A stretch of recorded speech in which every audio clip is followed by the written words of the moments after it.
More on Apple's Scary Fast event. This is Mac Voices. Today's Mac Voices is supported by MacVoices After Dark. What happens before the show starts and after we sign off? Informative, fun, and completely off-script conversations. That's what. MacVoices After Dark is an exclusive benefit for our Patreon subscribers. Sign up now at patreon.com/MacVoices. Welcome to Mac Voices. This is the talk of the Apple community, and I'm Chuck Joyner. Folks, it won't surprise anyone that the Mac Voices Live panel had lots of thoughts on the announcements from Apple's Scary Fast event, so we're going to go right back and let the panel do the talking. Kind of nice now. It seems to me like there's no area of the Mac lineup that's really neglected at this point. Right. I mean, there's nothing, no area that you can point to and go like, yeah, that's just horribly out of date. I mean, not everything was updated yesterday, but is there anything in the lineup that's more than a year old? I don't think so. No. There's M2. I just bought some the other day. When did we get the Mac Studio update?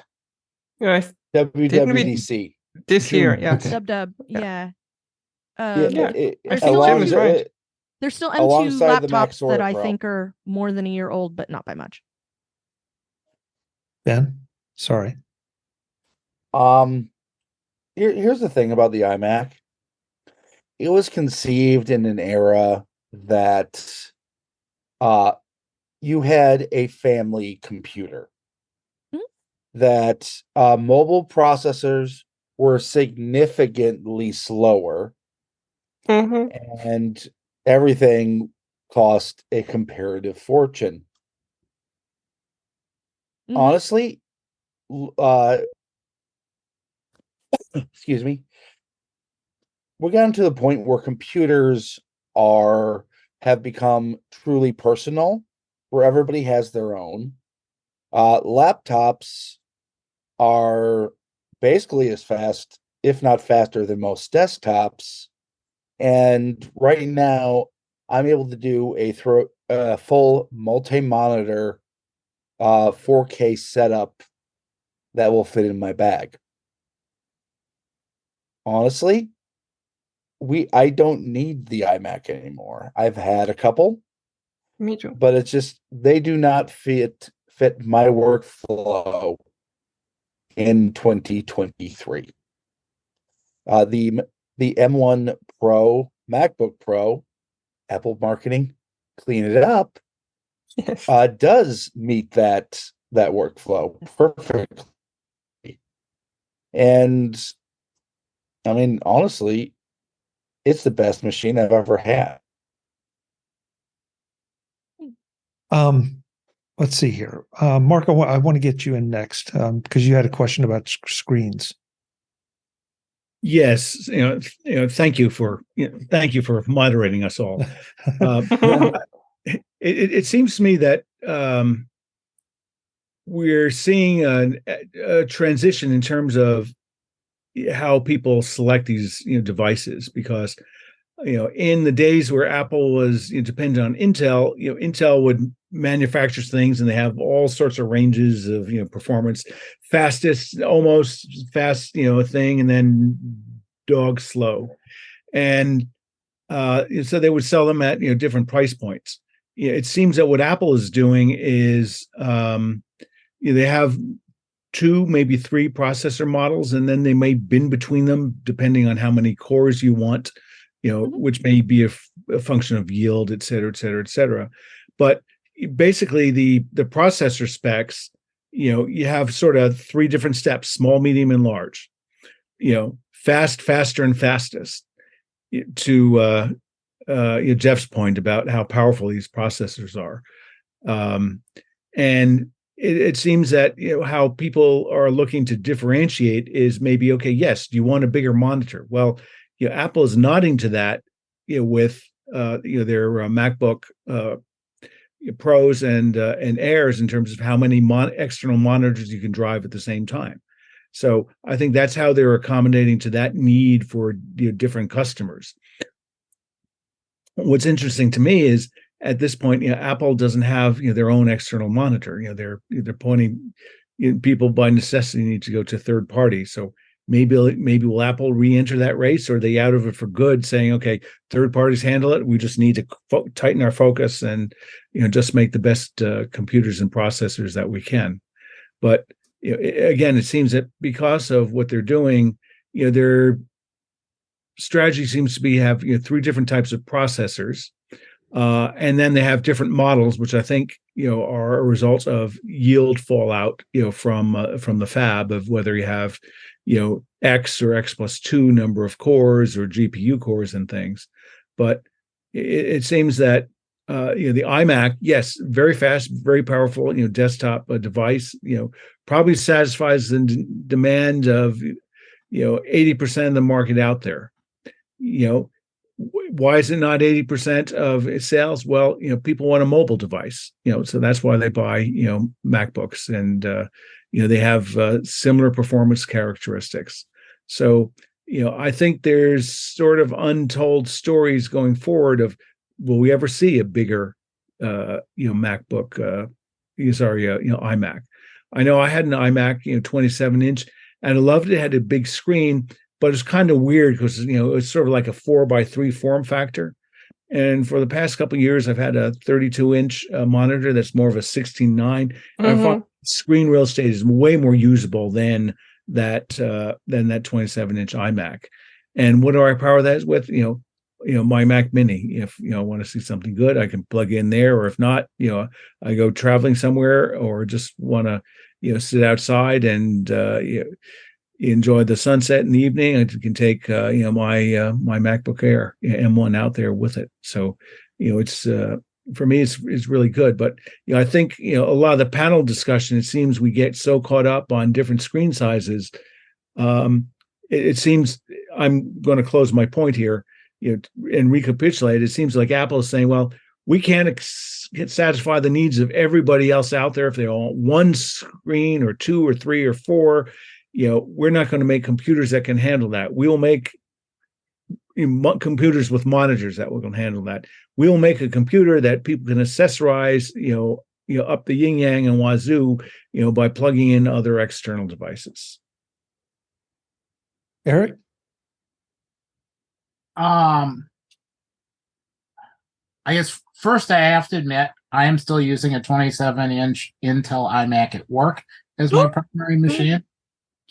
I still like the display. I like the speakers are good. The display is beautiful. Good. My only regret is I'd really love to have an ARM processor with that display. So my home system, I went with an Apple Studio display, figuring that I'll just keep replacing the Mini every single time a new Mini comes out. But I haven't found, for what I do at home, I haven't found I need anything other than the base model machine. And that compares really favorably to the iMac in many ways.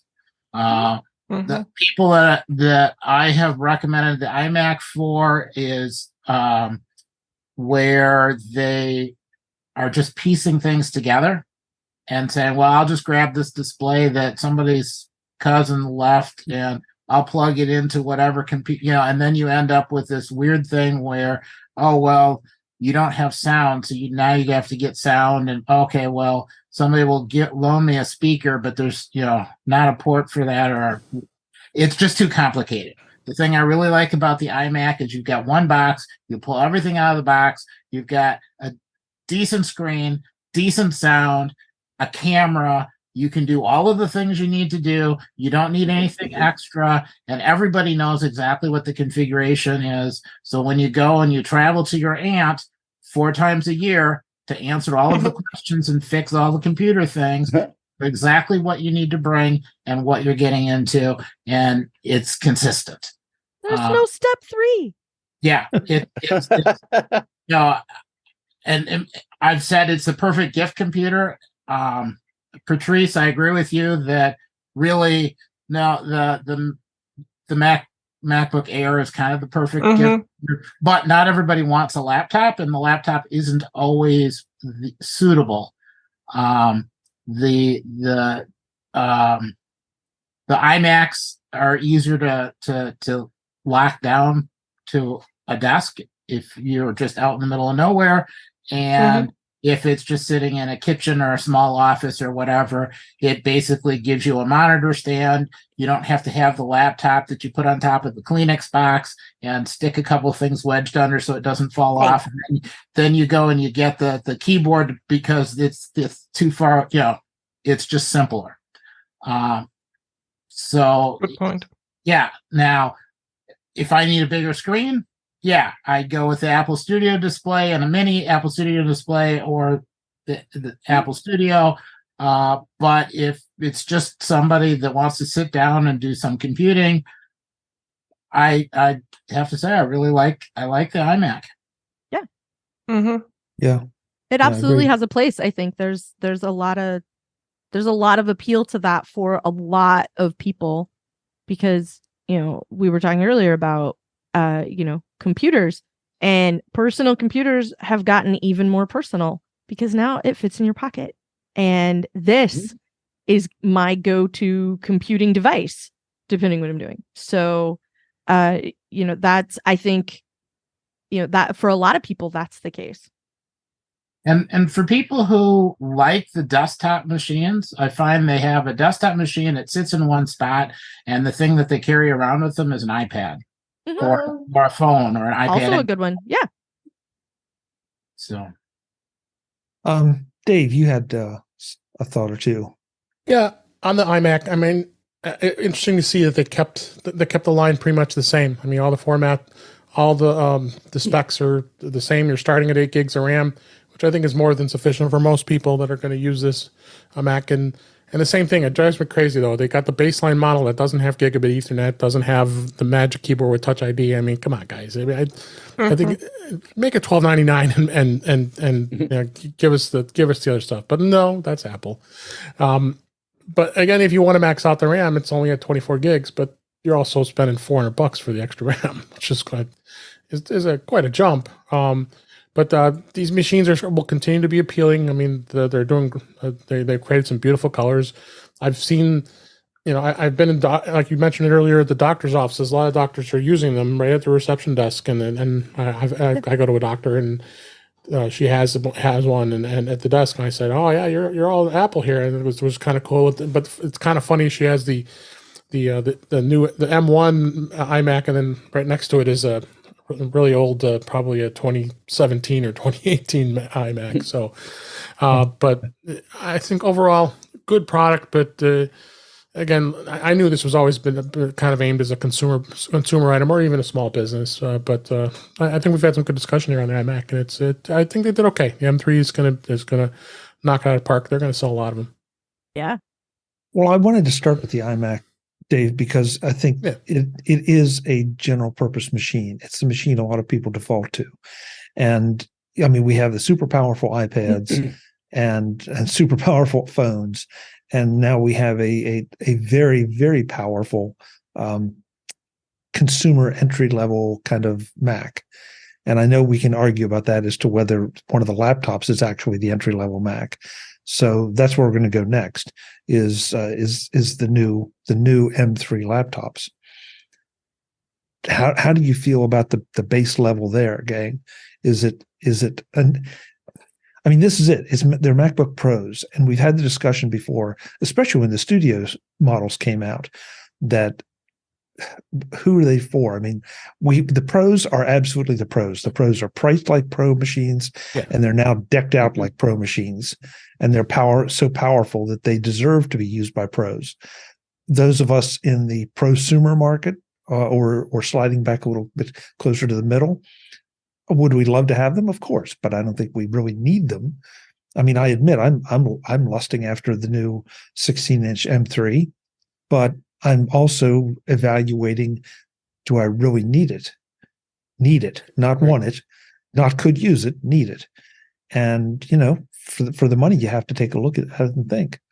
But how do you all feel about the Air? or excuse me, not the MacBook Pro. Let's see now. Now it's 14-inch, right? M3. Yeah. The 14-inch M3, which I was surprised to see this because as they did what they did is they got rid of the touch bar, RIP to the touch bar. But this model is really aimed towards like a student, somebody who needs a little more power than the MacBook Air. But it's priced right. I mean, it's priced at that point too at $1,599 at the base price. But I was surprised that it does have the MacBook Pro name to it because we've always known with the marketing, the Pro is a Pro MacBook, and I always thought that. I mean, I've got an Air and a Pro, and the Air is aimed towards so they're really kind of Apple's been really weird with the way they've got their products going from the Air to the Pro and then to real Pro, and it's interesting to see how this new model is going to sell, and also it's the M3 models are limited to only 2 colors, whereas you can get the space black if you get the M3 Pro on the 14-inch. So interesting what they've done, but I can see this being a pretty hot seller, good for even good for basic business use. I could see this model being good, but possibly. I mean, but you're going to have to bump up the RAM. That's the thing, and 8 gigs is going to be tough to do that. And I know Kelly's shaking her head here because we both work in this world. But you're probably right. I mean, the M3 Pro is probably going to be the standard in the 14. 16 obviously that's a whole other story. I was really happy to lose the touch bar. Yeah. I like being able to get to the function keys by touch, and having to mess around with the touch bar, and this is a big improvement. I like the keyboard. I'm just happy with the interface. That's anyone with low vision is happy too. That's interesting because the touch bar seems to be one of those things that just elicits a lot of emotion in people. They seem to either love it or they hated it. I mean, I liked it. I was one of the weird ones in the middle. I liked it. I didn't love it. And so when they went back to the function keys, it's like, yeah, okay. I changed my work habits a little bit, and 2 days later, I forgot about the touch bar. So I love the idea of it. I didn't like the implementation. Right. Yeah. Because nobody else implemented it. Right. Like that's part of the problem. Like the force feedback on the trackpad, like nobody cares. Nobody cares that it's pressure sensitive. Nobody cares that you can give a little haptic feedback like you can on your phone and all of that. Like it didn't matter to literally anybody except the Keynote developers. Like that's it. They were the only people who paid attention, because when you drag something around in a Keynote slide and you get it centered, you get a little back to you like you do on your phone. And that's awesome. And they're like the only people that have done anything with that. And that's like, I have a touch bar. It's fine. I kind of ignore it because it is very rarely useful. I mean, in video editors, it works well because it puts the what do you call it? The time bar thing in there. It gives you a nice scrub tool. Timeline, yeah. Scrub tool, yeah. I'm a really good touch.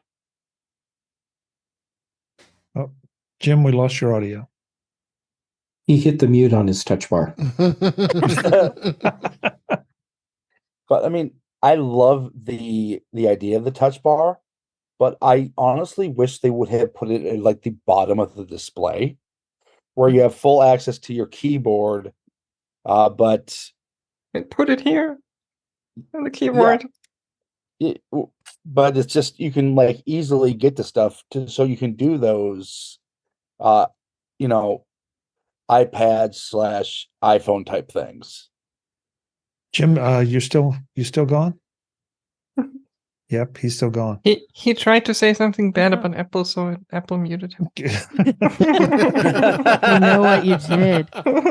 Yeah, it's okay. It happened to me the other week. So, listen. I wanted to ask Mark a question, because in the YouTube chat he put in that he's port challenged, and I'm kind of curious about that, because I think it was Barry also may have agreed with that. Mark, what are you port challenged over, and would a new machine solve it, or could you buy something like a Thunderbolt dock and have your port problem solved? Okay, so so on that, my Mac Mini dates back from 2011, 2012. I mean, it's just been a really solid performer, but it has a single Thunderbolt and it has 4 USB 480 megabits per second ports, and they're really slow. So now that I've upgraded, I have more more peripherals and things. I'd like more high speed ports, and that's the long and short of it. The M1 MacBook Mini is a first generation device. It wouldn't be prudent really to buy it at this time unless you get a really great deal on Apple refurb store, but I don't think that's going to happen because and sort of the M2 is sort of I'm thinking is maybe moving into the sweet spot, especially if they update it with an M3 model, which will undoubtedly happens sometime next year, Q1 or Q2. Huh. So I'm looking for another Mini that I can take and just run into the ground for another 12 years or so. Yeah, I mean there will be a spring event probably with the Vision Pro where they do that. I would bet. Yeah, I just find it interesting because I know I've got a couple of WC Thunderbolt docks here for different machines, and I mean it's almost for me a requirement because no matter which machine we're talking about, I don't have enough ports. So taking up one Thunderbolt port with that gives me, well, depending on which dock, a bunch more ports. Yeah, sometimes more Thunderbolt, a bunch of USB-C plus the inevitable audio jack. What else on there? Headphone connection and SIM card. Oh, the 3.5 millimeter. Yeah, I don't have real need for that. For me, it's all about peripherals, mostly storage, and and then also the ability to plug in, sort of USB-C, say from, an iPad or, MacBook Air or something. So, but the M2 Mini has that. Exactly. I mean, it's the Mini is great, but it's 12 years old. It's still functioning fine. I'm not quite sure what I would repurpose it to after this, but Plex server. Yeah, could be. Yeah, you never know. I mean, that's because right now it's sort of a a file server, print server, and BitTorrent client. So that's its role in life. And I can't help but point out that, well, I'm not going to ask everybody to do a roll call, but is there anybody here that is using an absolute current machine that's less than, let's say 6 months to a year old? I am. I've got the MacBook Air. Okay, you got the up until yesterday, I could have raised my hand. Yeah. Why? What was yesterday? Well, M3. But the M3 came out, so I don't have the current machine anymore. But I have the M2 Pro 14-inch MacBook Pro. But you upgraded, as I recall, because your other one died. No, it no longer worked for what I needed. Okay. So I went from a 2019 16-inch Intel MacBook Pro to the January 2023 M2 Pro 14-inch MacBook Pro. Yeah, that's right. Okay, so nice machine. Yeah, so it's a nice machine. You upgraded for the right reason. You needed the function, and you upgraded. Yeah, but I mean, think about how many of us. Yeah, think about how many of us are running 2-year-old to. I'm afraid to quote Marx. How old his was. So we're and the hardware is still useful. We run into limitations. Yeah. So, I mean, my M1 MacBook Pro is almost 2 years old, and I do not feel any limitations in it. None. Zero. It's an M1 Max. So yeah, same here. Works just fine. Ditto for my M1. Plain old M1, and it's Air. fine. Yes. Yeah. So, I mean, that's the great thing. We have all this power that's available to us if we need it to buy new machines. But if not, what we have is more more than competent. Mm-hmm. Jim said that one of his audio utilities crashed, so I'm hoping he'll come back. I guess he was restarting. Probably. Because he was when caught that crashes for me, I usually have to reboot. So hopefully, he was caught in mid-comment. So, So how about the obvious question? And Kelly asked it of the YouTube chat room. Who's going to buy? Anybody have waving their credit card around at the moment? I would love one, but I don't need one. And I still haven't even gone through the first year of warranty support on my computer. It seems a little early for me to replace this. See, Jeff, you think that, but I'm sure you could find a loving home for that machine. Oh, I have no doubt. The proceeds to finance the new one, Yeah. That's probably a thing. And just bundle a puppy with it, and yes, off you go.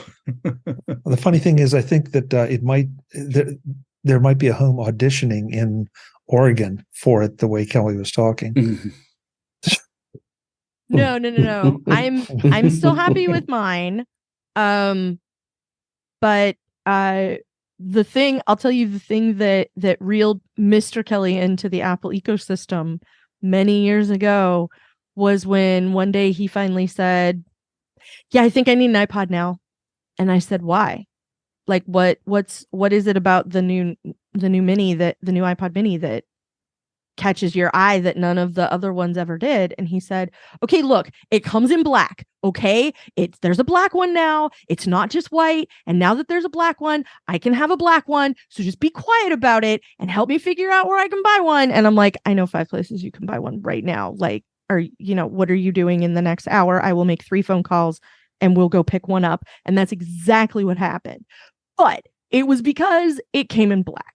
So I texted him last night and said, "Thought you should know the new Apple has new laptops. They come in black." Because he is Mr. I'm just wearing this black t-shirt until they make something darker. So he is exactly the target market for that computer. Now, I was just telling somebody in the chat that behind me, you can see his desk, and he's Team Mini. I bought a little bracket and it's mounted under his desk so he can raise and lower his desk and it won't mess anything up. But like, he figured out that the bulk of what he does is take his computer and plug it into 2 big screens. So he got an M1 Mini and he's very, very happy with it and has been happy with it for ages.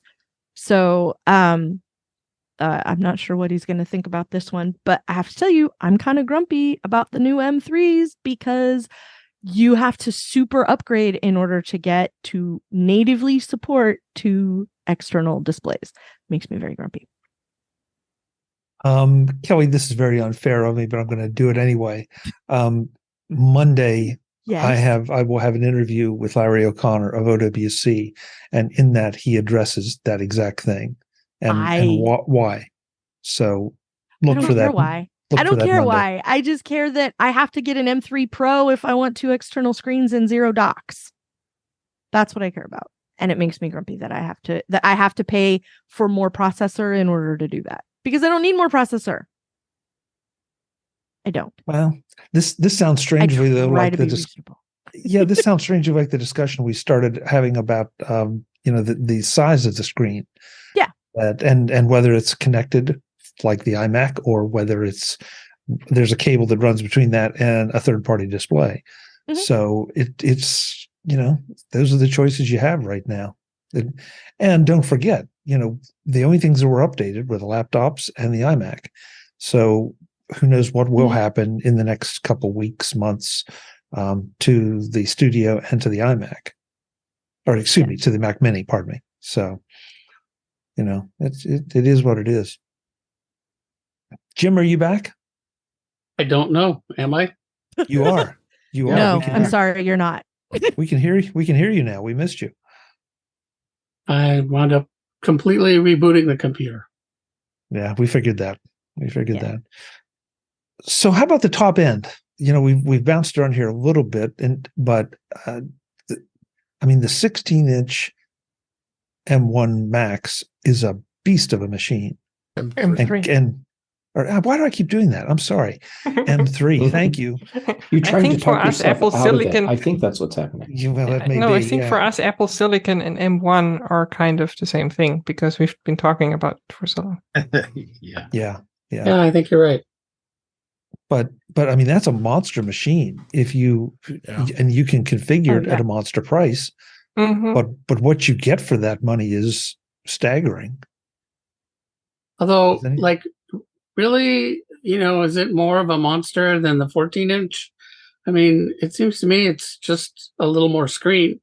You can configure them exactly the same in terms of everything else.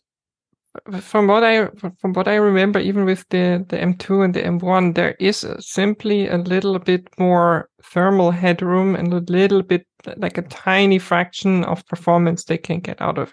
Remember, the 16-inch has that high performance mode that the 14-inch doesn't. And I think the reason for that is exactly that. I didn't know about that. Yeah, you can enable, like, kind of like the low performance mode, you can enable high performance mode. It basically burns your battery. So it does take a bigger charger. Yeah, exactly. So, and I don't think that's just the screen. I think it simply can do a little bit more because of the bigger case. Yeah. Mark? Yeah, I was just going to say, I think that another difference between the 14 and 16 is you can max out the 16 at 128 gigabyte memory, and the 14, I'm just looking here now, but it doesn't go up quite as much. It goes to 96 gigabytes of memory. So really, even if you get the max? Even if you get the max. I thought I just spec'd that yesterday. No, you can do 128 gig. You can go 128. You do have to bump up the processor. You have to have the M3 Pro or the M3 Max. Yeah. With all the cores. Yes. Yeah. Right. Okay, so that's $36.99 versus if you do it on the 16-inch. I'm not sure if we'll do the same number of cores. 30 versus 40 core. Okay, yeah. So, but just overlooking the configuration differences, I think the reason is for people it's going to be what their use case is. And somebody, whether it was Johnny or the other guy, said it's there for AI and machine learning applications, where the more RAM the better, the more cores the better.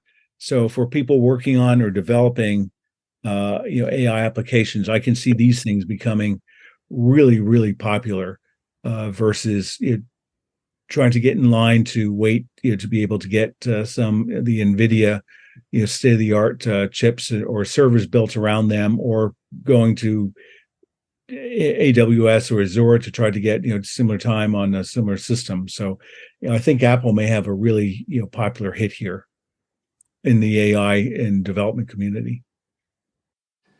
Yes, there was even more for the panel to discuss, from the M3 chips, the iMac announcement, the M3 MacBook Pro announcements, and more. So we will be back at it next time on Mac Voices. Until then, I'm Chuck Joyner. As always, thanks for watching. Visit MacVoices.com for show notes and to connect with Chuck on social media.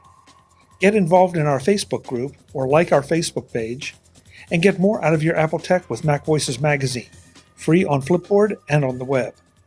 And if you find value in it all, consider supporting us through either our Patreon campaign at patreon.com/MacVoices or making a one-time donation via the PayPal link on our front page and in the show notes of each episode. You will join these fine people who help bring you Mac Voices each month. Advertising handled by Backbeat Media at backbeatmedia.com. Bandwidth provided by CashFly at cashfly.com.